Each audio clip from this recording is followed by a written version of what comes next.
Tetangga spesial kita kali ini mungkin akan menjadi tetangga kita di Jakarta. Ini dia Ridwan Kamil. Kang Emil tumbuh dari keluarga yang spiritual dengan ayat manusia yang baik adalah manusia yang bermanfaat bagi orang lain sebagai prinsip hidupnya. Dengan bekal agama dan didikan orang tua, beliau memiliki kedekatan kepada Tuhan dan karena itu semua keputusan-keputusan terpenting di dalam hidupnya diserahkan ke tangan Tuhan. Di sini, Kang Emil juga secara eksklusif menceritakan bagaimana akhirnya dia bisa mengikhlaskan kepergian putranya Eril di tahun 2022. Inilah dia kisah tetangga kita. Hai, ini gua Daniel, tetangga kamu. Yuk kita mulai. Hai tetangga yang gue sayangin dan gue cintain, kembali lagi di Daniel Tetangga Kamu. Nah, seperti biasa kita akan ngobrolin soal life journey dan spiritual journey dari para tetangga kita yang ada di sini. Yang pastinya kalau misalnya kalian pengen menjadi bagian dari tribe kita, menjadi bagian dari tetangga kita, langsung aja klik tombol subscribe atau kalian bisa membeli official merchandise dari kita dan di sini ada QR code yang akan membawa kalian ke official online shop kita. Dan jangan lupa juga klik tombol super thanks kalau misalnya kalian ngerasa ada sebuah perspektif yang berubah ketika kalian mendengarkan obrolan gue sama tetangga gue. Oh iya, kalau misalnya kalian sudah membeli merchandise kita, jangan lupa untuk tag kita di Instagram. Kalau misalnya kalian lagi make bajunya atau kalian pakai topinya atau kalian lagi pengen flexing dengan merchandise originalnya kita, langsung aja tag di Instagram kita di @danielmanata_network. Dan bagi kalian yang sebenarnya lebih nyaman banget untuk ngedengerin podcast secara audio aja, langsung cek di Spotify atau di Apple Podcast dan search keywordnya Daniel Tetangga Kamu. Jangan lupa untuk di follow juga. Dan langsung aja ini dia tetangga kita atau mungkin calon tetangga kita di Jakarta. This is Pak Ridwan Kamil. Kang Emil apa kabar? Sehat, Daniel sehat-sehat. Alhamdulillah, lagi hektik aja pokoknya. Iya kelihatan sih, kayaknya lagi sibuk banget. Terakhir kita ketemu itu pas lagi di Bandung untuk maraton, acara maraton itu ya. Tahun lalu ya. Itu tahun lalu, dan sekarang kayaknya udah beda nih. Hektiknya udah benar-benar hektik banget kayaknya. Lagi menjalani takdir. Waduh. Menjalani takdir, harus datang ke Jakarta, meyakinkan orang-orang, kenalan orang baru, berdinamika, ya dijalanin lah. Gitu. Ya. It's part of my happy life. Wow. Nah, kenapa saya pengen ngundang banget Kang Emil ke sini?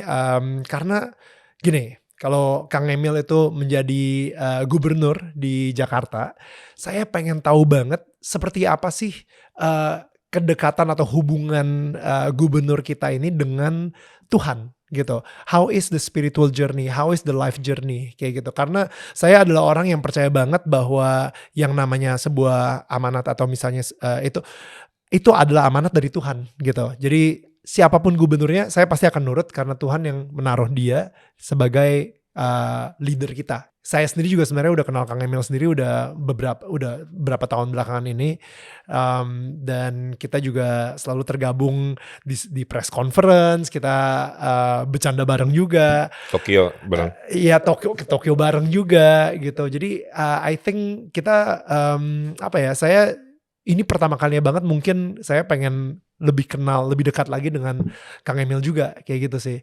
Kang, kalau misalnya boleh tahu Kang, ini Kang Emil sendiri anak kedua kalau nggak salah ya. Anak kedua atau anak pertama ya? Iya, saya itu anak kedua dari 5. Dari 5 bersaudara, betul. Dari 5 bersaudara. Ayah saya orang Subang, ibu saya orang Tasik. Ya. Ayah saya punya ayah lagi, berarti kakek saya. Ya. Itu ulama di Jawa Barat. Ya. Punya pesantren diwariskan ke kami, cucunya itu ada 8. Wow. Jadi saya ngurusin 8 pesantren. Saya cucu ke-50 karena anak kakek saya itu 23. Wow. Karena istrinya banyak ya kalau kiai ya. Satu istri ngurusin satu pesantren. Oke. Kakek saya itu dulu panglima perang, Hizbullah namanya. Di Subang Purwakarta, zaman tentara belum ada, kan ulama dan santri yang berjuang kan. Wow. Jadi kakek saya itu sangat cinta kepada NKRI. Di penjara Belanda 2 kali. ya di Sukamiskin. Hmm. Pak D saya gugur lawan Belanda di ujung Berung. Pesantren kami diusir-usir oleh DITII, gerombolan dulu ya. Karena dipaksa harus ikut. Tapi kakek saya nggak mau. Dia bilang saya lebih baik berdarah-darah lawan penjajah daripada harus berdarah lawan bangsa sendiri. Wow. Jadi artinya si DITI-nya nggak dilawan, kakek saya ngalah. Dengan ngalahnya adalah dia tidak ikutan, dia hijrah kan, long march. Terus paman saya meninggal juga dibunuh gerombolan PKI. Jadi keluarga saya itu, ini banyak yang nggak tahu ya, dari sisi kakek saya itu udah pengorbanan nyawa gitu ya. Oleh Belanda, oleh PKI, diusir DITI gitu. Pesan ke saya dan seluruh turunannya itu dua. Satu, jaga agama. Dua, bela negara. Wow. Kebayang nggak? Jadi seorang saya, si cucunya nih, yang sekarang kemarin jadi gubernur wali kota dan insya Allah mungkin gubernur, pasti saya bela Pancasila. Itu kan perintah kakek saya. Pasti jaga agama juga, karena itu sudah garisan takdir. Kami keluarga pendakwah kan ibaratnya begitu. Tapi bela negara, nggak ikutan terlalu kanan apa terlalu kiri kan kita korban terlalu kanan, kita korban terlalu kiri ya, dalam sejarah hidup kan, dan korban kolonialisme gitu. Itu yang orang perlu tahu, bahwa apapun whatever I decide gitu ya, pasti dalam kacamata itu. Kalau Kang Emil sendiri masa kecilnya seperti apa, Kang Emil? Kayak saya hiperaktif, Mas. Tapi denger dari cerita itu kayaknya benar-benar very strict banget, apalagi di pesantren juga, dan maksudnya mempunyai tanggung jawab yang begitu besar banget.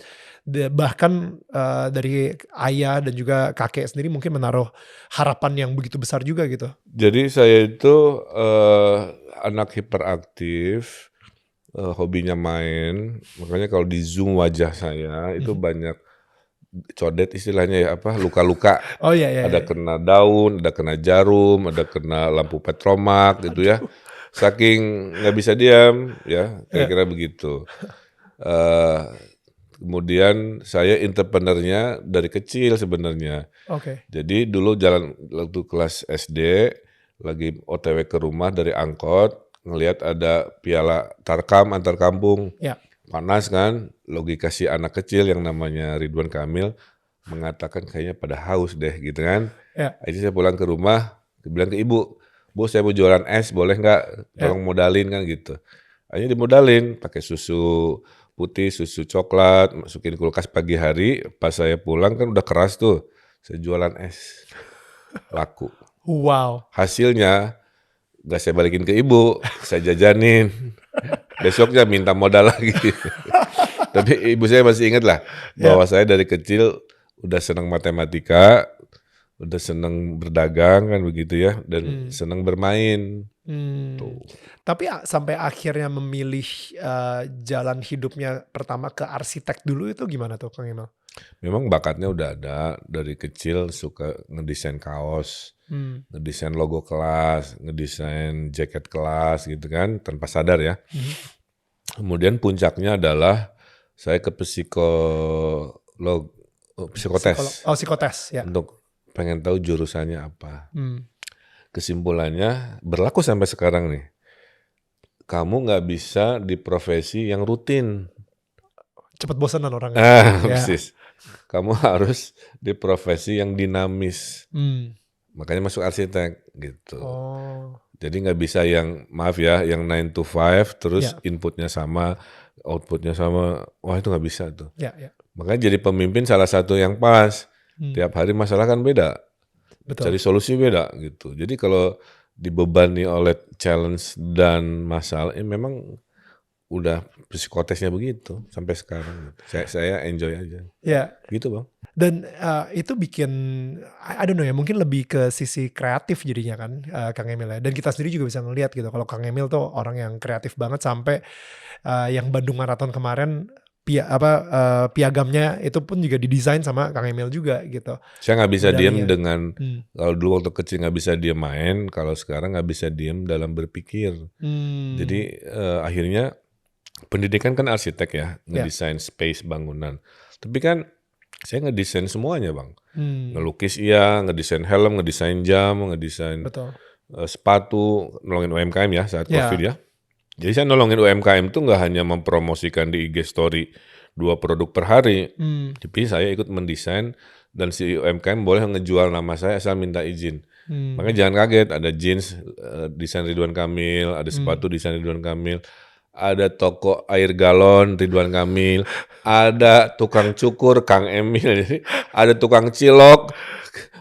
Pokoknya tapi minta izin bagusnya tuh Right. ke ajudan, Pak boleh nggak jualan cilok? Ya boleh saya bilang asal menguntungkan kamu dan kamunya sopan minta ke saya kan. Right. Apa poinnya? Manusia terbaik dalam agama saya adalah manusia yang bermanfaat. Ya, Hmm, bukan manusia pinter tapi buat dirinya, bukan manusia kaya tapi buat dirinya. Manusia terbaik dalam Islam itu adalah manusia yang bermanfaat. Jadi kalau saya bermanfaat namanya doang dipinjem ngubah hidup orang, ya. saya bilang silahkan kan gitu. Wow. Jadi filosofinya itu. Dan itu lebih laku tuh ya, gara-gara ada Ridwan Kamil jadi ya. Aduh banyak gara-gara IG story lah yang paling konkret ya. Ya. Yang gara-gara IG story itu kewalahan orderan. Karena kan wow. mohon maaf followers saya kan 20 juta sekian, 21 Hmm. lah ya. Second after Pak Jokowi. Jadi setiap posting yang efeknya kan berjuta-juta. Wow. Wow. Nah, jadi tadi bermanfaat dengan jumlah follower. Betul, betul. Ya, another one tuh. Kalau nggak bermanfaat kan si jumlah follower monetisasinya buat saya doang kan. Hmm. Nah, ini saya promoin gratis asal UMKM ya. Hmm. Kalau kira-kira gitu. Makanya saya bless itu merasa I'm very happy kalau hidup saya dirasakan Hmm. jadi manfaat. Nama saya, ilmu saya, imajinasi saya, itu aja. Sampai hari ini ya begitu. Itu benar-benar kayak blessed to become a blessing.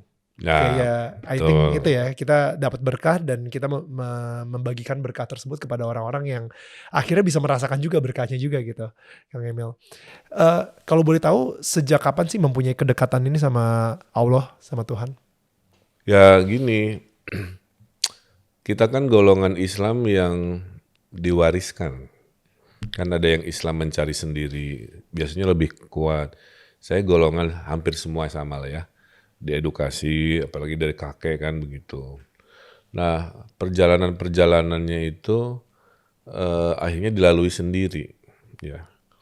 Nah, saya merasa maaf ya, sampai ke detik hari ini itu saya merasa Allah itu baik ke saya. Semua keputusan yang saya ambil entah kenapa membawa ke hal yang jauh lebih bagus. Contoh ya, dulu saya dikasih pilihan habis lulus. Mau kerja di Jakarta apa langsung ke Amerika jadi intern. Di Jakarta gaji lumayan, meroyek banyak, tapi di Amerika gaji kecil tapi ada pengalaman. Kan? Ya. Saya istiqoroh, ternyata jawabannya saya ambil yang intern. Ke Amerika lah saya. Kerjanya cuman bikin-bikin market, padahal kalau di Jakarta saya bisa ngedesain luar biasa.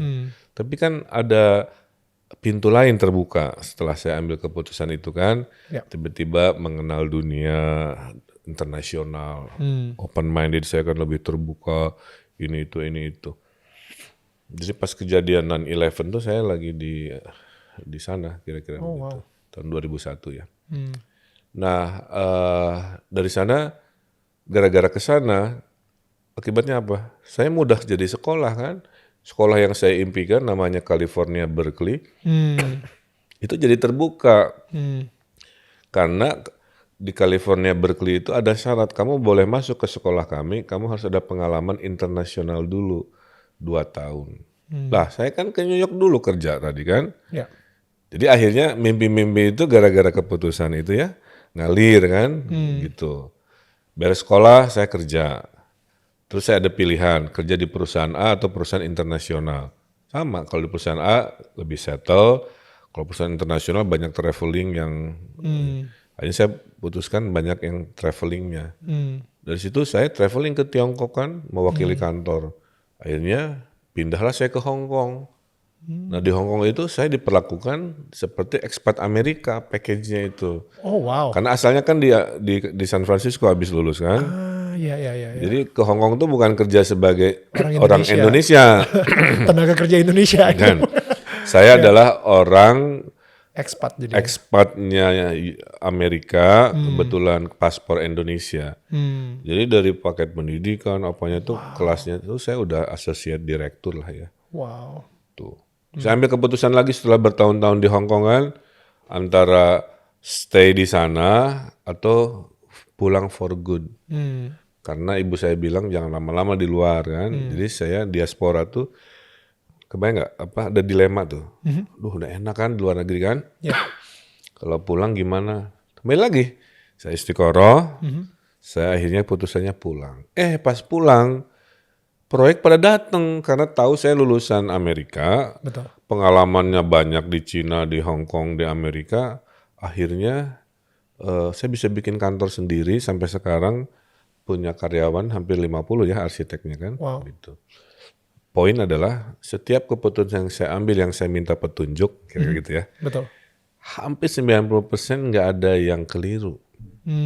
Semua decision yang melibatkan Tuhan Ya. karena bertanya itu selalu dijawab oleh Tuhan, oleh Allah dengan keputusan yang getting better gitu. Hidup saya itu jadi getting better, getting bigger, Ya. getting more successful. Ya. Termasuk keputusan jadi wali kota kan. Udah nyaman, punya karyawan 50, udah keliling dunia setahun hampir 8 kali lah ya karena kebutuhan. Terus mau masuk wali kota, dunia yang gelap saya juga nggak paham. Tapi Politik. berita saat itu kan korupsi, taman dipagerin, kotanya kotor, sampah, kaki lima. Istiqoroh lagi. Setelah istiqoroh ya udah, baru belajar. Oh pilkada harus kampanye, harus ini, harus datang dan sebagainya. Akhirnya jadi, tuh kan berita bagus lagi. Pas jadi, ya udah 5 tahun Bandung berubah ya. Saya ingat sebuah ini syariat dalam Islam ya. Namanya ridallahu fi ridho walidain. It's very important ya, pemirsa harus dengar. Itu kalau diterjemahkan artinya ridho Tuhan itu akan turun setelah ridho orang tua. Wow.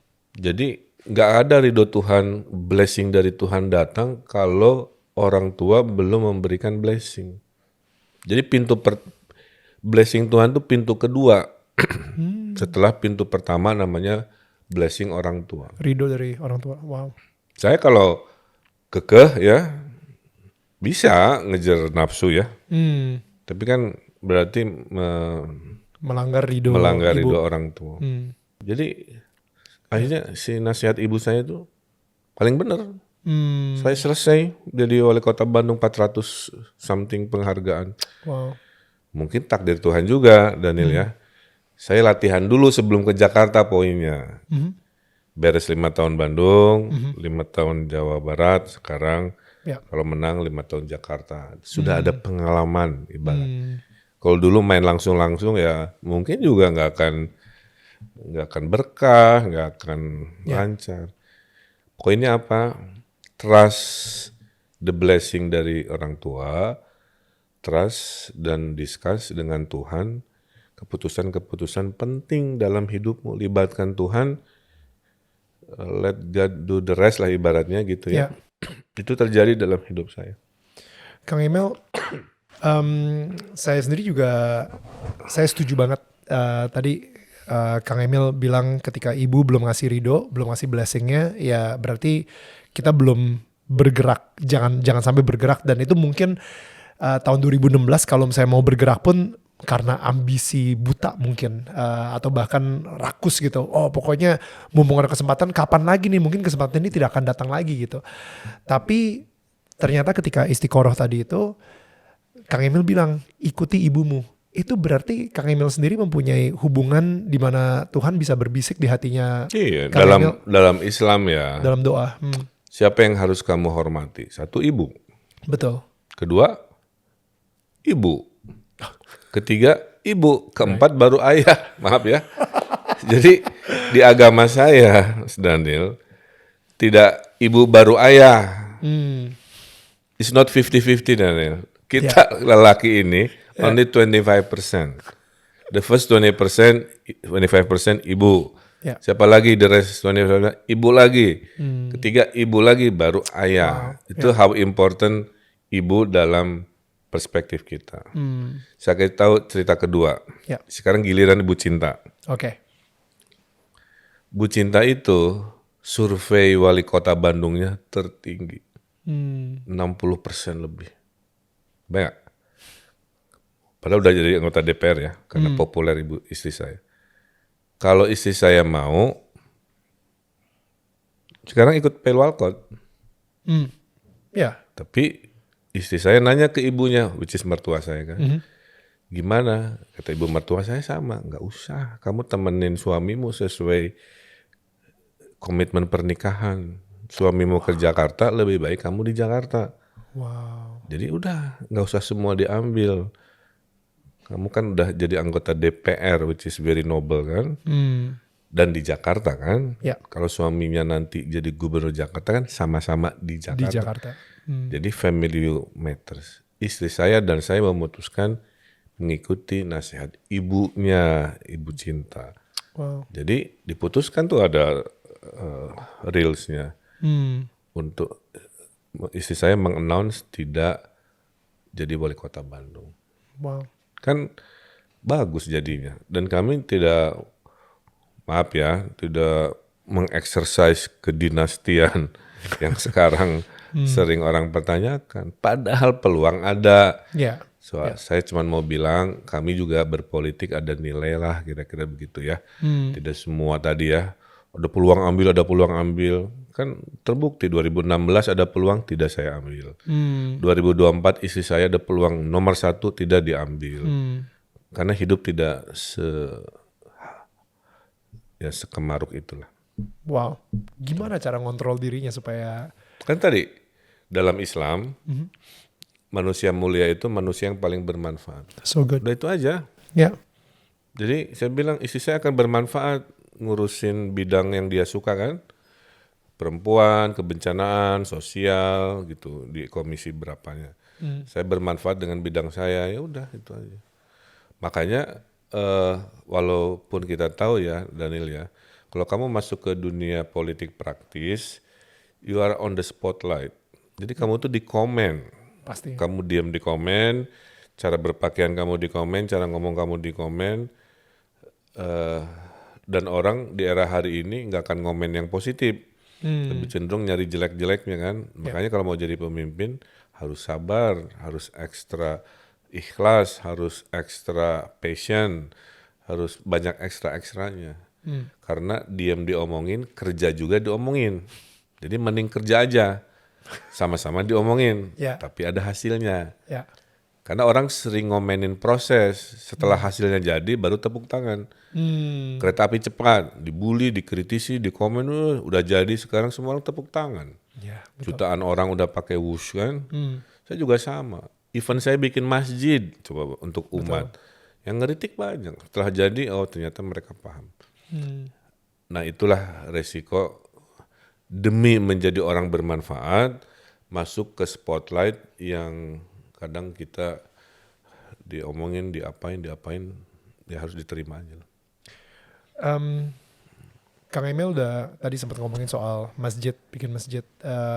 Saya ingat banget momen tersebut ketika saya mendengar bahwa almarhum Eril hilang di Switzerland. Itu saya sama istri saya langsung kayak kita berdoa bareng. Kita benar-benar sebisa mungkin. Saya ingat saya WhatsApp juga kok ke Kang Emil. Saya bilang, Kang Emil, ini saya lagi ngedoain juga. Kita doain untuk yang terbaik aja yang terjadi gitu. Saya ketika dengerin interview Kang Emil dengan Najwa gitu, itu saya juga ikut nangis juga sih Kang Emil. It's tough. It's a huge nightmare buat kita semua. Apalagi sebagai seorang ayah gitu ya. Kang Emil sendiri sekarang nih kalau saya pengen nanya mungkin dari kacamatanya Tuhan gitu ya, kenapa Tuhan mengizinkan itu terjadi gitu, Kang Emil? Iya gini Daniel, dalam hidup itu ada blessing, ada ujian. Hmm. Nah, ujian orang tuh lain-lain. Ya. Ada yang diuji dengan kekayaan. Ketika kaya malah dia lupa Tuhan. Waktu miskin ingat Tuhan. Ya. Ada yang diuji oleh kekuasaan. Dengan kekuasaan dia jadi korup, dengan kekuasaan dia lupa diri. Gitu. Macam-macam.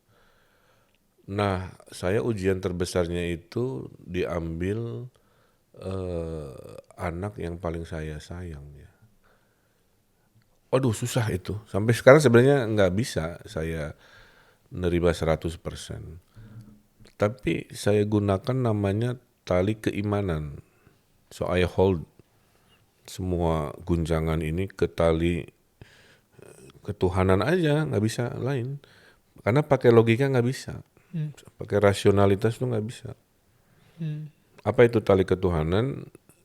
Ya saya harus let go, saya harus move on dengan nilai-nilai yang saya yakini. Nilai pertama ada dalam Al-Quran ya, setiap yang bernafas akan meninggal. So it's a truth gitu. Ya. Semua makhluk yang bernafas akan meninggal. Berarti kan terjadi si kebenaran itu. Yang kedua, kematian itu rahasia Tuhan. Gak ada yang bisa tahu. Di mana, kapan, dan how. Gitu. Ada yang dengan sakitnya, ada yang di tempat, di rumah sakit, ada yang macam-macam lah. Itu rahasia Tuhan. Rahasia Tuhan. Tapi pasti, saya pasti meninggal, Mas Daniel pasti meninggal, semua yang di sini pasti meninggal. Cuma kita nggak bisa nebak, kita meninggal di kasur rumah sakit, apa kita meninggal di jalan, kita nggak tahu. Betul. Oleh karena itu, yang penting kita ada bekal itu aja. Bekal kita apa? Kebaikan. Nah, itu tadi ya. Yang berikutnya, anak saya itu, saya bahasakan begini.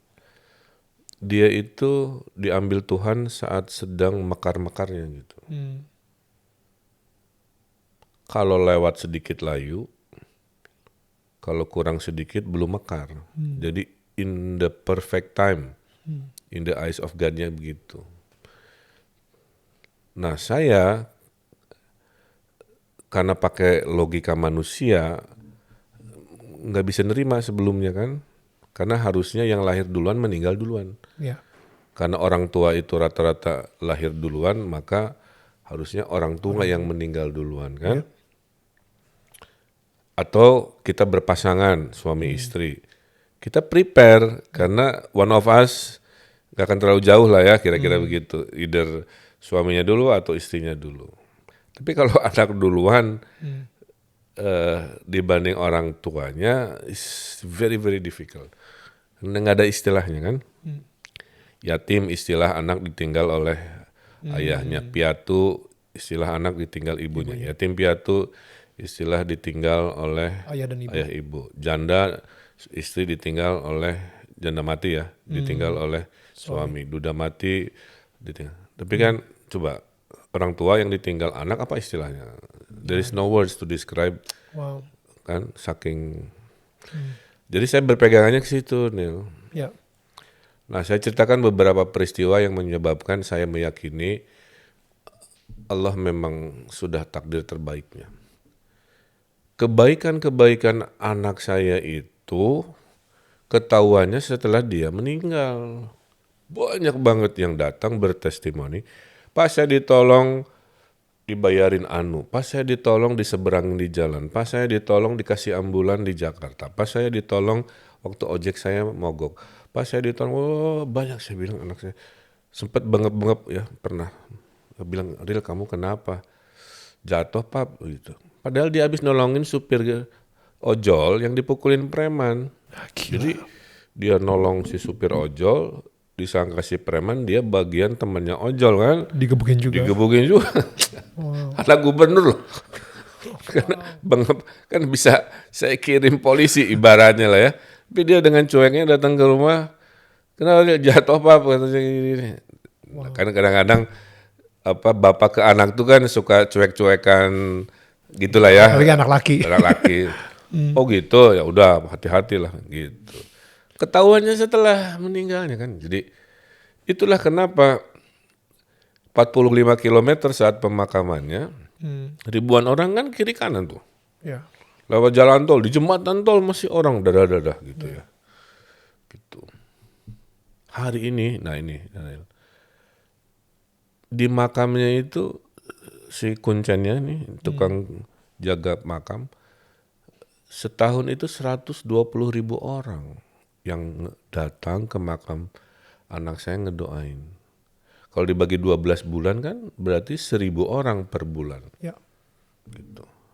Pertanyaannya kan, pahlawan bukan, ulama bukan, tokoh bukan, si just a boy gitu kan, yang dicintai Ya. dengan cara seperti itu. Nah, itu makanya akhirnya saya percaya ini mungkin pilihan Tuhan lah ya, karena gak semua orang meninggal sampai hari ini didoain, diziarahin. Berarti kan ada 120.000 Al-Fatihah tuh setiap tahun mengucur terus, gak berhenti ke makam. Ya. Saya aja belum tentu kan, semua dari kita juga belum tentu. Tapi anak saya itu juga dimuliakan Tuhan, di Al-Fatihahin 120.000 Setiap tahun. setiap tahun. Gila. Nah, puncak rahasia Tuhannya, Nil, at the end of my term ya, sebagai gubernur saya ke Cina 2023 bulan Mei, setahun setelah Eril wafat. Beres pertentangan MOU antar gubernur, tiba-tiba si gubernurnya ngajak ke kayak Botanical Garden, kayak Bogor Kebun Raya. Di situ ada tempat studi kawin silang spesies yang namanya lotus atau bunga teratai. Jadi lotus itu kayak anggrek, gitu, bisa dikawin silang. Tiba-tiba saya lagi bengong gini-gini, Pak, boleh nggak teratai kami yang terbaru dinamai anak Bapak? Coba di Cina, coba di Tiongkok ya. Kalau yang ngasihnya tuh IPB atau saya masih ngerti lah karena ini mah di Tiongkok out of nowhere tiba-tiba si direkturnya minta izin mau ngasih spesies terbaru dinamai anak saya. Saya tuh asli tuh 30 second saya speechless. Nggak masuk ke logika saya gitu. Saya lagi negeri Tiongkok. Tiba-tiba anak saya kok diketahui oleh orang Tiongkok. Nggak hanya diketahui, kok tiba-tiba dimuliakan, mau dikasih nama. Saya bilang, ya saya tanya istri saya dulu, saya bilangnya, otak saya jawabnya otomatis gitu. Nah, jadi nanti jangan kaget, ada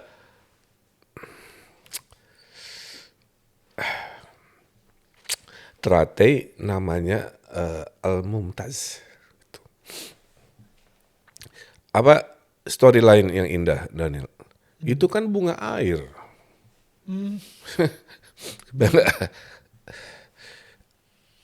Anak saya kan meninggalnya di air oleh sebuah keindahan cerita, dikasih nama kehormatan bunga air gitu. Yang air si teratai itu kan hidup di tiga alam. Akarnya di lumpur air, batangnya di air, bunganya kan di udara. Di udara. Nah, sama juga anak saya lahirnya di Amerika, besarnya di Asia, meninggalnya di Eropa gitu. Pertanyaan saya, apakah koinsiden gitu kan? Tapi akhirnya saya percaya si anak itu memang seistimewa itu. Tidak diskenariokan, tetap dimuliakan manusia yang masih hidup, dikasih kehormatan, bunga terindah. Susah saya nerangin, coba pakai logika apa.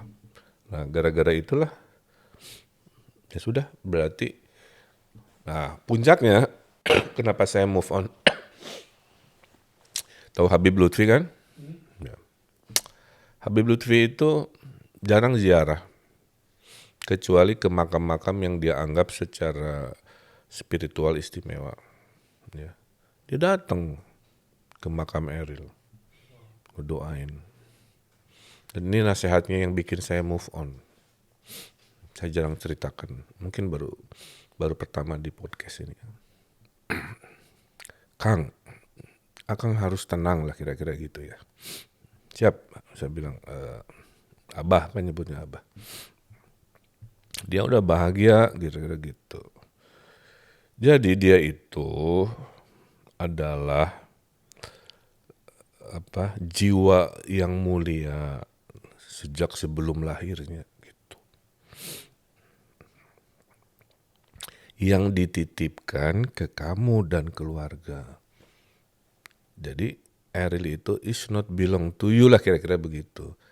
Hanya dilewatkan ke rahim istri saya, dititipkan untuk dirawat oleh saya dan keluarga. Tapi bukan milik saya. Ketika pemiliknya di waktu yang dia inginkan untuk kembali sebagai tempat titipan, saya harus mengikhlaskan gitu. Mbak, sudah, saya bilang. Berarti selama ini saya sudah merawat, membesarkan, mendidik jiwa yang mulia itu sebagaimana mestinya.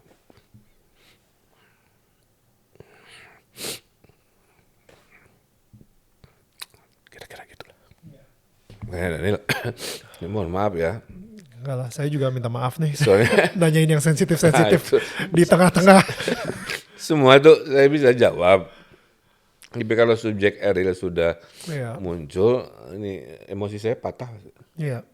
Emang kalau misalnya ini kan lagi heboh-heboh fokus sama politik dan visi misi politik gitu ya, tapi kayaknya kita istirahat sejenak. Kita ngomongin soal hidup. Mudah-mudahan jadi pelajaran kepada para orang tua. Ya didiklah anak itu dengan benar gitu. Ya. Maybe he's like something super special gitu kan. Ya. But at the end of the day, anak-anak kita bukan milik kita. Tuh. Kang Emil sendiri kan masih menjabat sebagai gubernur.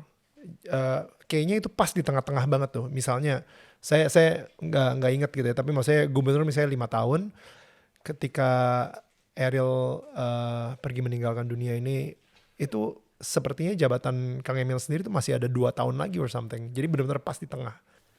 Dia meninggal 26 Mei 2022, saya berakhir September 5 2023. Jadi setahun 6 bulan. Setahun 6 bulan.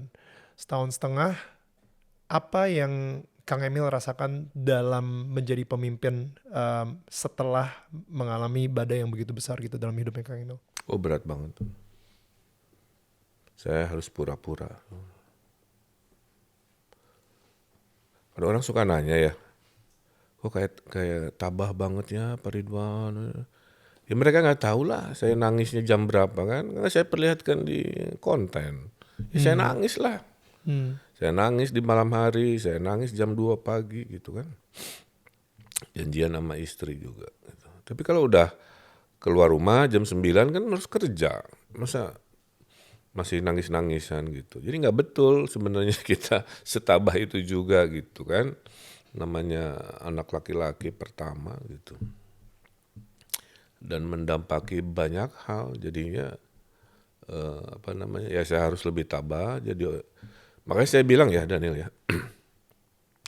Setelah ujian Eril itu for me ya apapun ujian berikutnya itu nggak ada apa-apa.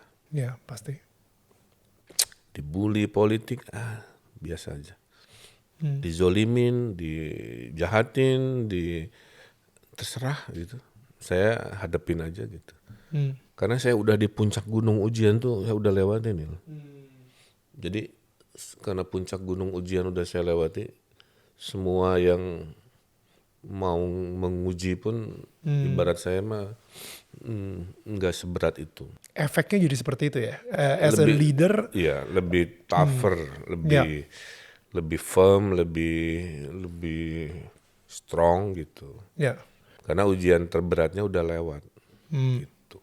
Dan tapi kalau misalnya untuk ambisi sendiri gimana? How did it impact ambisi? Saya itu sebenarnya nggak ambisian amat. Jadi kan ditanya Jawa Barat apa Jakarta?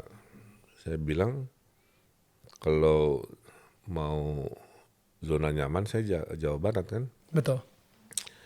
Karena approval rating saya 90% itu. Orang tuh kadang-kadang suka ngebully kan sisi buruk lah ya. Siapa sih yang perfect kan? Tapi kan di era medsosari ini orang ingin ngeviralin yang jelek-jeleknya aja. Pastinya. Melupakan yang baik-baik. Kang, saya baru nonton podcast dengan Panji. Kang mah nggak bisa lah jadi gubernur, nggak qualified, nggak layak jadi gubernur, yang ngejek-ngejek bully-bully kan. Ya, saya bilang kalau pendapat kamu begitu saya terima juga. Tapi 90% approval rating juga berkata lain. Nah, maybe you are part of the 10%. The 10%. Tapi Anda nggak bisa merepresent seolah-olah Anda mewakili semua bahwa saya nggak layak. Beda kalau Anda bilang begitu, kepuasan publik saya cuma 20%, oke lah ya. Nah, kan begitu. Nah, kenapa bertakdir ke Jakarta? Karena waktu diskusi politiknya, Jakarta itu kan ditinggal tidak lagi ibu kota. Dia mau jadi apa? Tata kotanya gimana? What's the next after Jakarta no longer capital kan? Sementara saya kan kurator IKN juga yang ngatur proyek-proyek berkualitas tidaknya. Sehingga dianggap satu-satunya dari koalisi Kim yang paham resiko dan apa setelah ditinggal ibu kota saya. Itu alasan utamanya itu.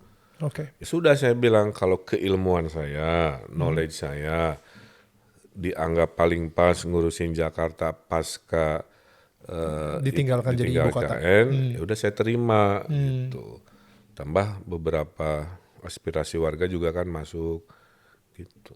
Jadi alasannya itu ditambah keilmuan itu pernah saya lakukan. Jadi banyak yang nggak tahu, saya buka di sini juga ya. Saya itu bukan orang baru di Jakarta nih. Saya itu penasehat Pak Sutioso. Oh wow. The last of his 2 years ya. Saya penasehat Pak Fauzi Bowo full time 5 tahun. Di bidang tata kota. Ya ampun. Di bidang arsitektur. Belum masuk politik saat itu? Belum, profesional. Ridwan Kamil as a professional. Wow. Digaji oleh Gubernur Jakarta. Saya datang ke Jakarta tiap hari Kamis rapat. Wow. Membahas proposal kedutaan Amerika. Saya bedah kedutaan Inggris, kedutaan Australia, gedung-gedung Sudirman Tamrin, rumah-rumah yang masuk Menteng, saya coret-coret supaya nggak merusak Menteng.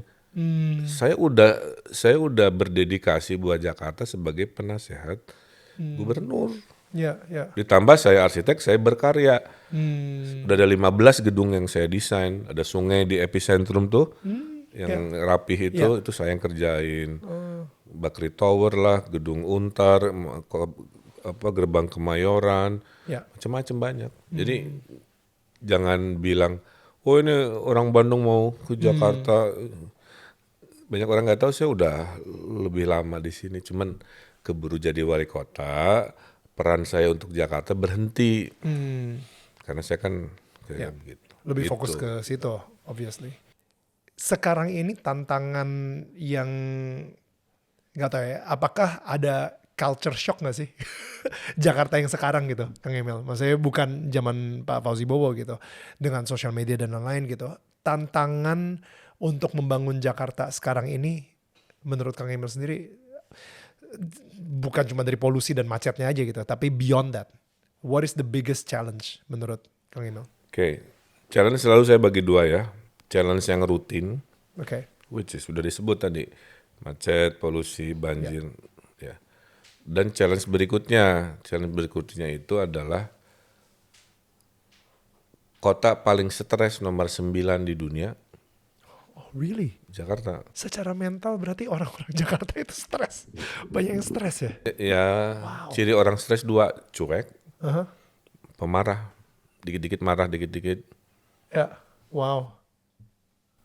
Ya kita sampling aja kalau lagi peak hour Ya. klakson tidak berhenti-henti kan. Ya. Ya. So I want to make Jakarta a happy city. Happy place. Happy place. Saya butuh kamu loh, someday. So kita pikirin, karena gini, after IKN, kita harus mendefinisikan ulang Jakarta. Ya. Saya punya ide, tapi 30% lah. Hmm. 70%-nya dari Mas Daniel, dari kawan-kawan, ayo kita rekayasa ulang kan begitu ya. Ya. Nah, salah satu yang ada di ide saya, apa itu happiness? Menghumaniskan lagi Jakarta. Saya ingin memperbanyak human to human interaction ini. Jangan sibuk di silo di cluster masing-masing. Satu, saya mau bikin program namanya apps curhat dan mobil curhat. Jadi kalau lagi stres, butuh ngobrol kayak gini nih, Ya. ada yang dengerin. Bisa pakai apps. Ada. Sebagai apps, Ya. gitu ya. Kalau butuh ketemu, misalkan aduh saya stres, saya mau ketemu konselor namanya Daniel gitu. Di apps itu daftar, mobilnya saya parkir nanti di Balai RW, di Car Free Day, ngerti nggak? Nanti ketemu, tapi di dalam mobil nih. Atau mobilnya parkir, kita ambil kursi di taman lah. Private lah, jadi lebih Private gitu. Itu udah saya praktekkan dulu waktu wali kota. Oh, oke. Malah konsumennya banyak anak SD dibully, nggak didengerin orang tuanya, dia curhatnya ke mobil. Gila. Nah di media sosial sering salah sangka, kan tambah macet dong Pak, masa curhatan sambil mobilnya jalan gitu. Saya bilang gimana ya, oh berarti saya belum nerangin dengan tuntas. Disangka dia si psikolognya tuh supirnya, terus curhatnya tuh sambil nyetir, bikin macet Tambah orang. macet, ya. Ya. Itu ya human to human interaction. Dua, saya mau bikin car free night, not car free day. Oke. Car free day saya luasin, car free night saya adain. Ya. Car free night isinya pentas seni Ya. dan kulineran, nutup jalan malam hari kan. Ya. Malam hari orang lebih rileks, lebih santai, sehingga siapa panitianya, pemuda-pemuda antar kampung, supaya ngelawan namanya tawuran. Karena lebih baik jatuh cinta saat jadi panitia car free night daripada berantem, tawuran, golok-golokan gitu. Berikutnya, saya ada program namanya nanti anak sekolah sahabat lansia. Jadi tugas sekolahnya per 5 orang, 10 orang harus ngedatengin lansia di kampung-kampung di Jakarta. Bawa makanan, ajak ngobrol, dihibur, di-selfie-in, direkam, jadiin tugas sekolah. Apa yang terjadi, si lansia nanti merasa kayak cucunya yang kesepian, dia cerita, ngedongeng, nasehatin. Si anak juga tahu bahwa dunia dia yang gemerlap berbeda dengan dunia si lansia yang kan terjadi kehumanisan lagi kan. Betul. Saya ada program dokter keliling, visiting doctor, sehingga lansia yang nggak bisa jalan ke rumah sakit puskesmas, didatangin, diperiksa, dikasih obat, telemedicine oleh kita. Itu nih. Jadi sisi yang besar-besar tadi dikerjakan, tapi Jakarta lebih humanis, lebih bahagia, itu mau saya hadirkan. Saya baru aja kepikiran kemarin gitu ya. Saya lupa yang mencanangkan pertama kali Car Free Day. Lupa saya, itu gubernur siapa gitu yang mencanangkan CFD. Tapi sejak CFD itu suka nggak suka gitu ya. Ini pelari di Jakarta makin banyak gitu. Emang. Right? Jadi kayak sekarang ini di CFD kita ngelihatnya udah pelari semua. Karena ada karenanya. Di kota lain juga ada CFD nih. Ada CFD. Bedanya di Jakarta stretchnya panjang. Betul. Jadi kalau saya di Bandung nggak bisa karena jalannya kecil, mau lari nabrak-nabrak orang. Kalau di Sudirman Tamrin kan luas banget. Betul, dan maksud saya poin saya ngomong soal CFD ini kayak impact dari pemerintah yang memutuskan untuk mengadakan CFD itu ternyata impactnya Jakarta nih jadi lebih sehat juga. Banyak maratoner sekarang. Kita kemarin lihat terakhir Bandung Marathon itu yang paling cepat habis slot maratonnya dulu. Untuk lari 42 kilo kalau misalnya bukan karena CFD, menurut saya sih agak sulit gitu kan. setuju. So saya ngerasa semua visi misi Kang Emil gitu ya, apalagi yang humanis, walaupun mungkin kita ngeliat, alah bisa nggak ya itu, apa sih impactnya? Ya gue butuh makan, gue butuh duit, gue butuh apa, bukan butuh didengerin, bukan butuh curhat. Tapi ini personally dari gue, bukan endorsan. Tapi gue ngerasa dengan kita manusia yang lebih didengarkan, kita akan lebih less stress. Dan ketika kita hidup dengan hati yang damai, uang yang akan ngejar kita. Kalau misalnya kita ketakutan, kayaknya kita akan terus ngejar uang banget gitu. Tapi kalau misalnya kita mempunyai hidup yang lebih sukacita, justru orang pengen kerja bareng sama kita gitu. Bukan, jarang banget kan kita pengen kerja bareng sama orang yang sukanya marah-marah mulu kayak gitu misalnya. Setuju. So I think Pada dasarnya nih, apa bedanya manusia Jakarta dengan manusia Bandung, Bali? Sama aja. Kenapa orang Bali lebih peaceful kan? So, can you tell? Ya karena tempat outdoornya lebih banyak, spiritualitasnya lebih sering kan, lebih kan begitu. Saya ketemu enci-enci dari PIK, ketemu ibu-ibu di Penjaringan, curhatnya sama, Pak kalau bisa banyakin taman buat anak ya Pak. ya ampun, itu curhat gue juga. Sama. Oh, Ya, engkong-engkong di Kemang. Jadi it's a human needs. Maka salah satu target 2 tahun pertama saya itu penghijauan dan memperbanyak RTH. Kenapa polusi? Polusi itu adalah makanan buat si pohon. Ya. Kan pohon tuh makan CO2. Dari CO2 fotosintesis jadi oksigen. Ya, Makanya kan kalau siang hari, kenapa di bawah pohon dingin? sejuk. Karena oksigen lagi turun, tapi kan nggak kelihatan. Makanya kalau berantem sama istri, damainya di bawah pohon pasti lebih cepat. It's very scientific. Oh itu scientific ya? Iya. Oke, kita akan ikutin pastinya. Tapi Nasihat kalau nggak terus. ada pohon, kamu bertengkar di pinggir jalan. Nah, jadi saya lihat jalan-jalan ke Jakarta ya, aduh, ternyata masih gersang. Ya, Yang maaf ya, yang rindang tuh Jaksel doang lah mayoritas. ya. Ke utara ke barat gersang Wah, nih, itu- wah asap jujur. Betul. Saya bilang ya pasti polusi lah. Makanya dalam 3 tahun pertama saya menanam jutaan pohon. Wow. Kalau boleh ikutan nanti. Ya, Dan pohonnya tuh yang penyerap polusi paling besar. Bisa di pinggir jalan, bisa di median, bisa di dinding dengan green wall kan. Bisa naruh pot bunga, apa pot ember. Pokoknya nanam di mana aja. Ya. Nggak usah harus punya tanah yang gimana-gimana kan. Kota Medellin di Kolombia kan, dia nanam 3 juta pohon dalam 3 tahun. Suhunya turun 2 derajat. Nurunin setengah derajat aja gimana ya? ya. 2 derajat bisa turun dalam 3 tahun, terus polusi turun 40%. Wow. Nah, tambahin RTH, kita main ke Tebet Eco Park. Warisan Pak Anies bagus. Tapi saya lihat padat banget. Saya tanya dari mana-mana, ternyata bukan dari Tebet doang. Tapi di tempat lain, karena di tempat lain nggak ada. Iya, betul. Sehingga akhirnya, nah jadi sudah, saya senang green, saya senang taman.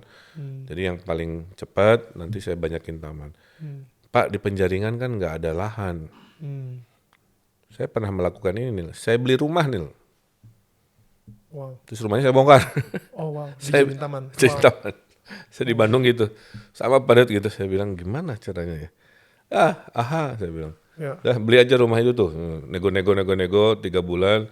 Dianya terima duit, dia pindah. Aku bongkar aja itu. Jadiin taman, bikin apa deck gitu ya. Ada udah pencak silat di situ, jaipongan di situ, les bahasa Inggris, bahasa Jerman. Just by one gesture ya, membeli rumah di kampung padat, dibongkar jadi RTA. Sebutuh itu si anak-anak itu. Mau miskin tadi, mau kaya sama dia butuh. Kang Emil, Saya tahu Kang tanya Emil- dulu sekarang. Oke, boleh. Anak kamu main di mana? Ya mall indoor sih, emang nggak enak banget. Makanya kemarin saya dari Bandung, saya baru aja dari Sukawana, Bobo Cabin di situ. Dan Mereka lari-lari mulu. Kita ke air terjun, di air terjunnya kita ngambil batu kali, batunya itu kita susun gitu. Dan mereka main berjam-jam. Mereka yang kayak nggak pernah ngedapetin itu di Jakarta gitu. Dan nikmat banget main sama mereka seperti itu. Nah itu salah satu yang akan saya perbaiki juga Nil, adalah wisata di Jakarta yang masih kurang. Ya, 2 juta orang Jakarta, living Jakarta every weekend, Ya. like you and your family. betul. Anggap spend 1 juta lah ya, super murah. Udah 2 triliun Nil keluar. Betul. Kali itu Satu orang satu weekend. satu weekend. Iya. Kali 52 weekend, Iya, itu udah 100 triliun that's good. uang Yeah, keluar. good point. Makanya kalau ada nanti jadi, saya mau beresin Kepulauan Seribu supaya orang ke sana ada pantai ala Maldives, tapi ada Universal Studio juga, Oh wow. ala Disneyland juga, diperbaiki terminalnya. Jadi ada pilihan. Sekarang nggak banyak pilihan. Ya, karena setiap kali ada turis datang ke sini, di Jakarta kita bawa ke mall. Iya. Asli, kita bawa ke mall. Ya, Gak mau dibawa kemana. maaf ya, sehebat-hebatnya Monas, orang kan nggak every weekend ke Monas gitu. Kecuali ada sesuatu lah. Kira-kira gitu ya. Kang Emil, thank you. Saya tahu Kang Emil udah harus jalan lagi. Ini emang sibuk ya untuk pilkada gitu. Jadi kita harus let go Kang Emil sekarang ini untuk ke agenda yang lain. Tapi thank you banget untuk menjadi tetangga buat kita. Thank you banget Kang Emil. Sama-sama. Ya, Salam. kita akan ketemu lagi minggu depan dengan tetangga yang gak kalah hebatnya. Tetangga saling menyangga, bukan menyanggah. Bye.